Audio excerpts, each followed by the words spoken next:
How's it going, guys? 10 o'clock Friday evening, just got back from the gym. A couple of friends are out at the O2 Academy watching Snoop D-O-double-G. Welcome to the weekend wrap up. How everything's been going this week, hope you enjoy it, hope you have a good weekend, and I'll see you in Monday's video. Hope you enjoy. How's it going, guys? So as my past self just explained, this was supposed to be the weekend wrap up video, but life got thrown in the way. I had some friends come up from Bristol and we just, went out, lived life, have a bit of fun. And of course a good old poker night won that, if you follow me on Instagram. Just saying. So, it's been a while since I've spoken to you guys, so that's why. And I now want to apologize for making you wait, and thank you for your patience, and now do my best in hopes to make this worth your wait.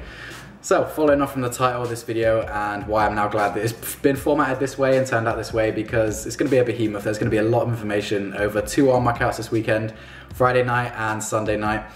The first you're watching in the latest hex compression gear, trying to be a bit cheeky and poke my abs through in this shot. Came out a few days ago actually, couldn't speak any higher of it if I tried. But this is the bad workout. I didn't hit my surplus the day prior, not enough sufficient carbs, poor amount of water. And that led to not a good pump and not a good workout. Combine that with the hot, long, cold walk to the gym at 10 o'clock on a Friday night and all the drunk people walking around stumbling. It was a pretty shitty workout, I'm not gonna lie. So then, the difference between this and Sunday's evening was the surplus was hit the day before. Many glasses of water and the intra-workout carbs that amounted to a much better workout, especially combined with the warm lift from JP and a training partner that is motivating. So, stricter form, bigger pumps, overall just a much better workout. Heavier weights as well in the next workout, so look out for that. I'm just trying to contrast the both. But, keeping in line with the weekend wrap-up kind of theme, going over my training, the workout that you're seeing right now is a specific imbalance workout that I kind of structured from the Instagram post to you guys. You're kind of asking, what am I doing to bring up my arms? And what I'm actively doing to bring up my arms and chase those 90-16s. My split, as you may know, is legs, shoulders, back, bicep, chest, tricep, off, repeat. But I remove the back element every other training cycle as I feel that it's my strongest to bring up my weakest. So I'll throw in lats, I'll throw in triceps and rear delt. So, to work on my imbalances. So that increases the frequency that I'm training, and I find that's the best way to deal with imbalances. And if you want bigger arms, triceps are 2/3 of your arm. Same with the quads of your legs, so really focus on them.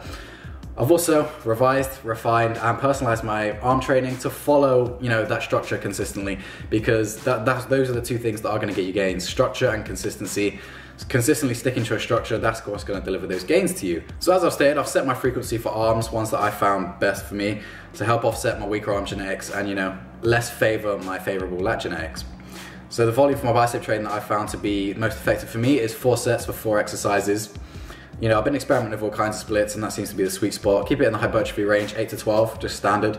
And so next it came to selecting those 4 exercises, providing a structure, following that, and being in a bulk and really going after it, especially for body power. Arms is going to be the first thing that people notice, so we're chasing after it.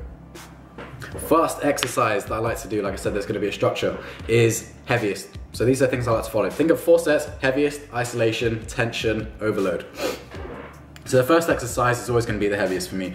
Barbell curl, something, the purpose of that, putting the most weight, the most resistance onto the muscle.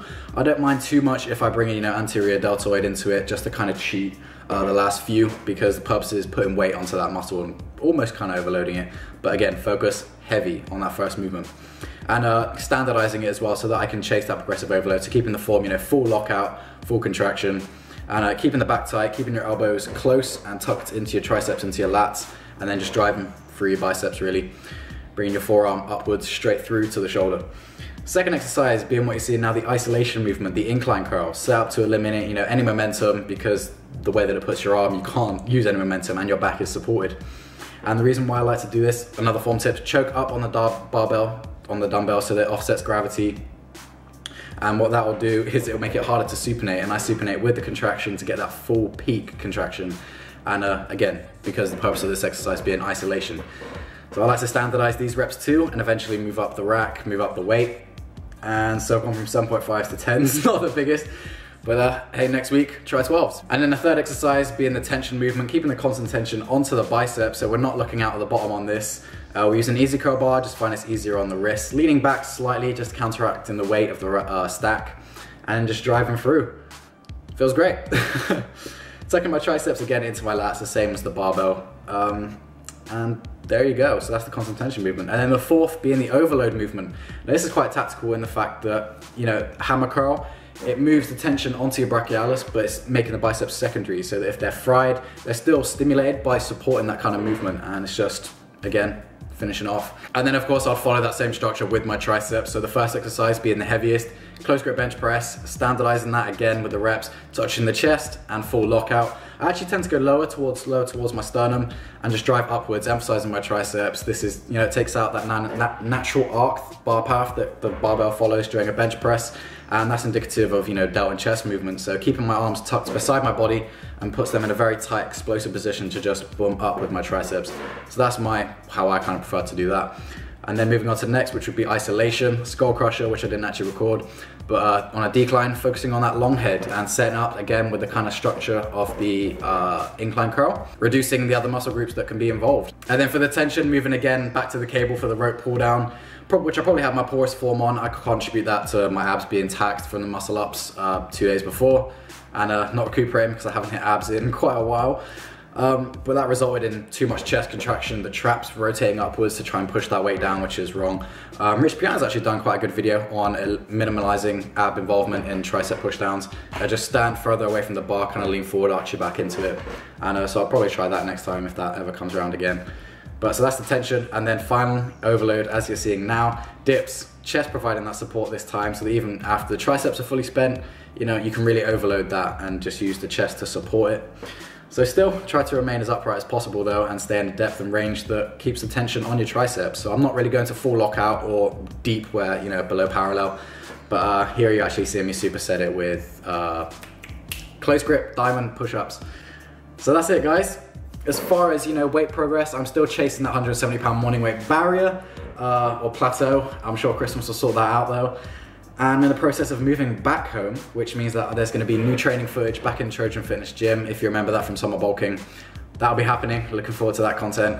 Looks a lot better than this gym, and I hope you enjoy it. So I'm going to go and eat the Dominoes and all the other stuff that's helping me get back into that weekly surplus of 3,500 that I missed earlier in the week, as mentioned, and get me back on track. So expect AJ Aesthetics collab this weekend, hopefully, if everything goes to plan.